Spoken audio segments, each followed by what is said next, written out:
This is Kathy from GadgetStop321, and in today's video I'm going to be taking a look at Standard Bindery Road Trip.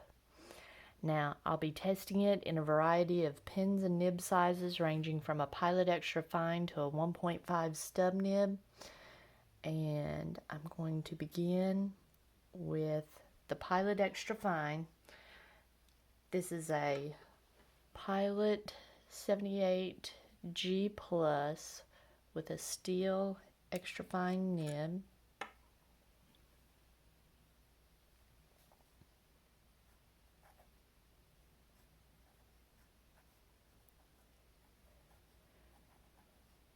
Now, this is not scratchy, but it's not pleasant. Feels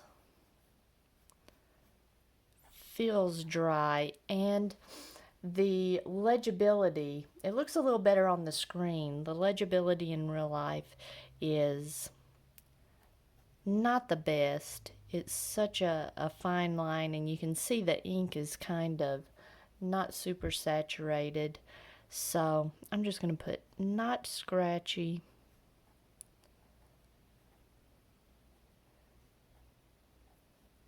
But that just means it's not necessarily pleasant either. Alright, next I've got a Pilot Pereira with a fine steel nib.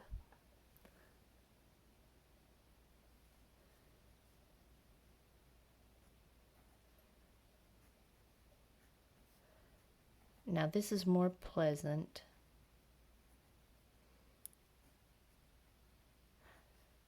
Still got some feedback just because it's such a fine nib, but the legibility's much better and it's not unpleasant.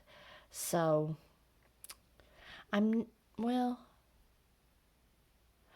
going to put nice on this one. It's a little bit feedbacky, but it's not bad. Next, I've got a Pilot Custom 74 with a 14 karat fine nib.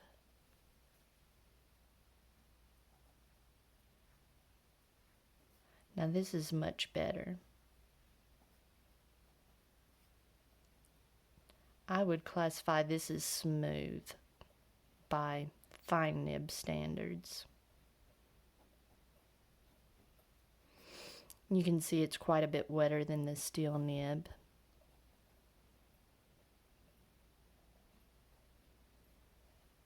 Alright.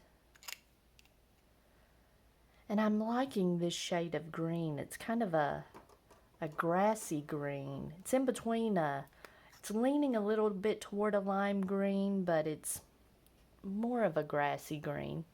Next, I've got a Caveco Porkayo all black with a medium nib.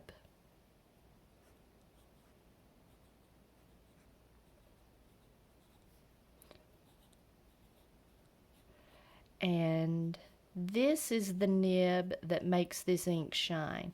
This ink has some really nice shading properties, and this nib itself is not glassy smooth, but it's just a very pleasant nib. It works well with a lot of inks, and it's just very pleasant. The look of the ink as it is applied to the paper is just very, very pretty with that shading.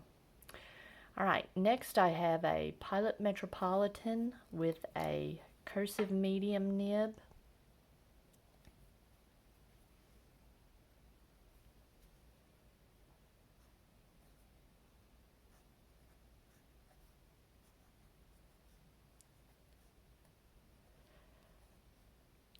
And this feels pleasant enough, but after writing with it in this Porkayo, the ink is just, I'm seeing some shading, but it's more of the lighter tones, whereas in the Porkayo we had more of the darker tones, and so I'm just not enjoying the Metropolitan as much. . on this paper.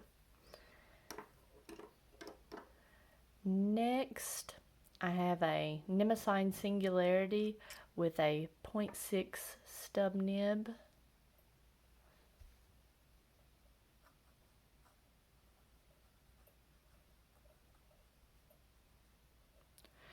Now, this is unusual.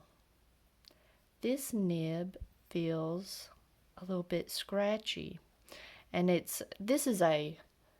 the end of this nib is round, so it's not the edges of the nib, it's the actual, like, the nib slit is catching. I'm going to go ahead and label that this was scratchy, which is very unusual for that nib.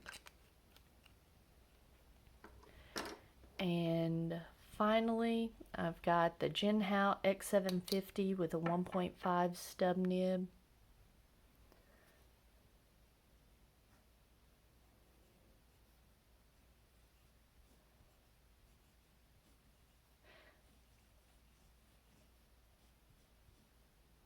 And the ink is really on the wetter side coming out of this stub nib, and that's something I've found.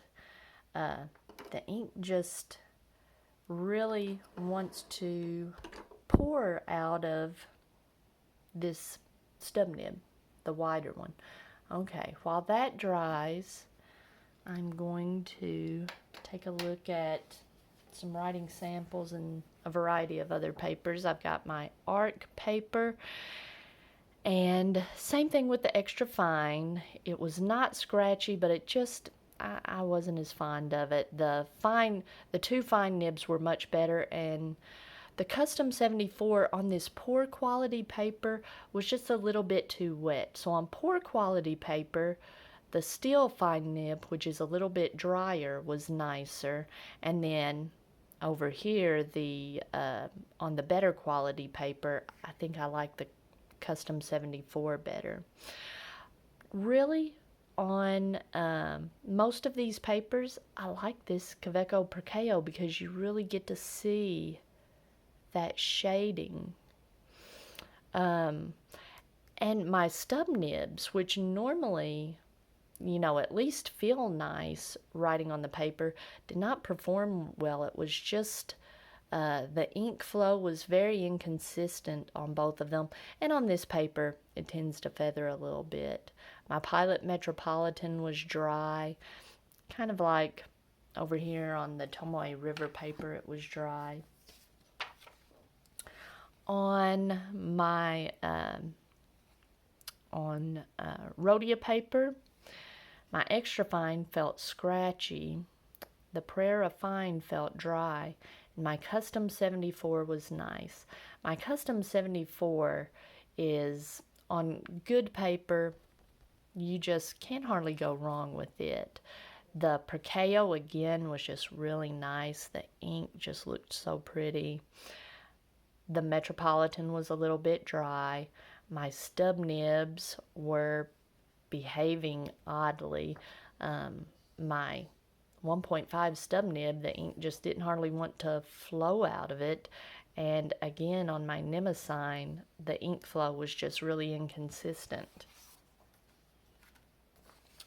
And on my 20-pound copy paper, poor quality paper, my Pilot Metropolitan, surprise, that was dry on all the other papers, felt really nice.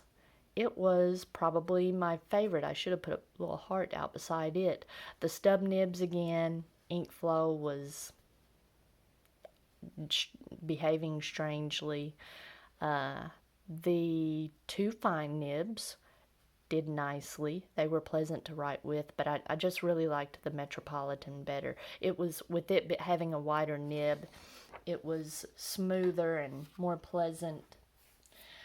Now, on my Leuchtturm, this was a little unusual for my normal writing samples. It was the ink, like I mentioned before on this 1.5 stub nib, was just really pouring out. It looked nice, but this wasn't really representative of how the ink behaved in the other nibs. So I wrote this first line, wrote road trip, and did my little ink smear.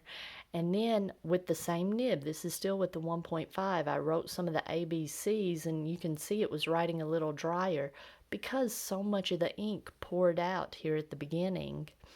And then I took the Nemisign, and this doesn't even look like a stub nib. It was scratchy on this paper as well, and it just didn't want to, the ink flow was just odd.